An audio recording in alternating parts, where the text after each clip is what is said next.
За сайн бацгаана уу. Тэгээд Монголд бол одоо энэ утаа угаар гэдэг зүйл үнэхээр бие бүрэлдэхүүн том асуудал болсон юм байна. Тэгээд ер нь бол төгжрөл бол хэцүү те. Гэхдээ төгжрөлд хүн хордож өгөх ч юм уу ямар нэг хэлбэрээр эрүүл мэнд нь байн одоо утаа шиг тэгж амар бол хохирохгүй баг.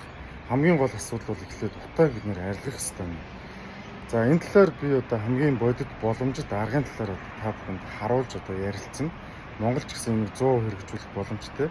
Үнэхээр одоо надад шийдэх хэрэг нь байдаг гэсэн бол утааг бол үнэхээр сандал нэг жил юм 2 жилийн дотор бол бүрэн шийдчихээр бол байна.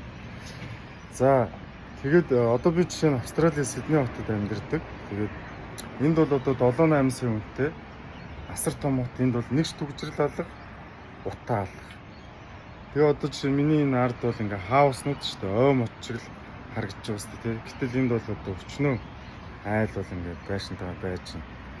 За одоо хэдүүлээ энэ утааг яаж хийсэн талаар ийшээ ороод хараад ярилцъя. За энэ бол ингээд манай гэрт байгаа одоо пластик одоо байгалийн хийгээр ажилладаг юм гал байж. Маш их хэмжээний гал гарч байгаа хэрнээ ямар ч одоо утаа байхгүй. Тэгээ одоо ер нь бол маш хурдан хоолыг гой болгоно. Тэгээ гал дээр учраас ингээд илүү амттай болгодог. Тэгэхээр ердөө л угаасаа гол арга бол. За та бүхэн сайн манай пластикийг харсан бах. Ямар ч утаа байхгүй. Гэхдээ маш үр дүнтэй юм төрш байгаа. Байгалийн хий буюу газ. За эхлээд энэ юу вэ гэдэг талаар бас хэдүүлээ товч ойлголт авъя. За байгалийн хий гэдэг бол одоо гол бол метан. Метанаас бүрдэж байгаа юм ашигт малтмал байж. За байгаль дээр бол одоо нефттэй холилдож нэг байж байгаа. Нүүрстэй холилдож нэг байж байгаа. Дан хийгээрээ байж байгаа. Энэ гурван төрлөөр бол оршдог. За тэгээ ер нь бол асар илбэг хаасайг л байдаг ийм зүйл байгаа. Маш хямд их ус үртэй.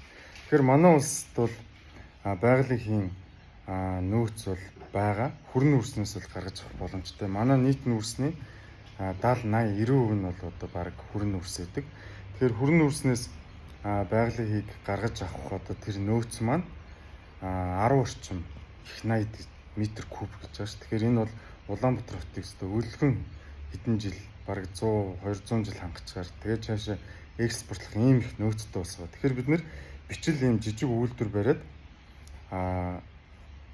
Улаанбаатар хотын гэр орол энэ жижиг станцууд машинд одоо ингээд төрс бол бэлтгэх боломжтой байна. За Англид бол жишээ нь одоо 1950 онд бол маш том одоо энэ угаар болоод Лондонт ч манайх шиг юм утаатай байлаа. Тэгээд 4000 хүн бол нас орсон байна нэг өдрийн дотор. Тэгээ Английн засгийн газар бол асар хурдан бодлого гаргаад энэ байгалийн хий рүү бол илүү шилжиж эхэлсэн, нүүрсийг зогсоосон. Ингэснээр одоо өнөөдөр Английн Лондон хот бол дэлхийн хамгийн цэвэр агаартай хотуудын нэг болж чадсан. За түрүү хэдүүлээ хүрэн нүүрснээс ингээд байгалийг бол гаргаж аваад асуудлыг шийдэх боломжтой юм байна гэдэг талаар ярилцлаа. За дараа нь болохоор Орос улсаас одоо байгалийн хийг авах боломжтой байгаа даа шүү дээ. Ер нь бол манайхаар хийн болоо явуулъя гэж байн гаргаж байгаа. Гэтэл одоо утгагүй яриануудаас болоод энэ бол зогссон. Одоо төмөр замаар танк маань генератор яаж гэх шиг тий. Ер нь бол Орос хотод хоёр манайхыг одоо авъя гэвэл зүгээр нэг цагийн дотор дорон хэсгээс сүнэгч онцрол тэгэл тусаа шүү дээ. Бид нар бол энэ хоёр улсын ашиг сонирхолтой л оршиж байгаа. Тэрнээс тэгэхээр хэдүүлээ бол энэ хоёр улсаас энэ өндөр хөгжсөн нууцуудын л бид нар одоо авах хэрэгтэй байхгүй юу тий. Тэгэхээр Оросоос одоо энэ байгалийн ийн аваад хямд их усрээр одоо гэр орооллынхаа айлуудыг хангаад дээрэс нь тэр хийн олоноос нь татвар аваад болон суучих хэрэгтэй байсан. За ийм их боломжууд бол байна Монгол улс. Тэгэхээр бид нэр байгалийн хийг ашиглаж утаанаас бол 100% одоо салах боломж бол байна шүү. Бид нар одоо энэ дээр л гол акцийг болно тавих хэрэгтэй юм багмаа. За тэгээ анхаарал тавьсан баярлалаа.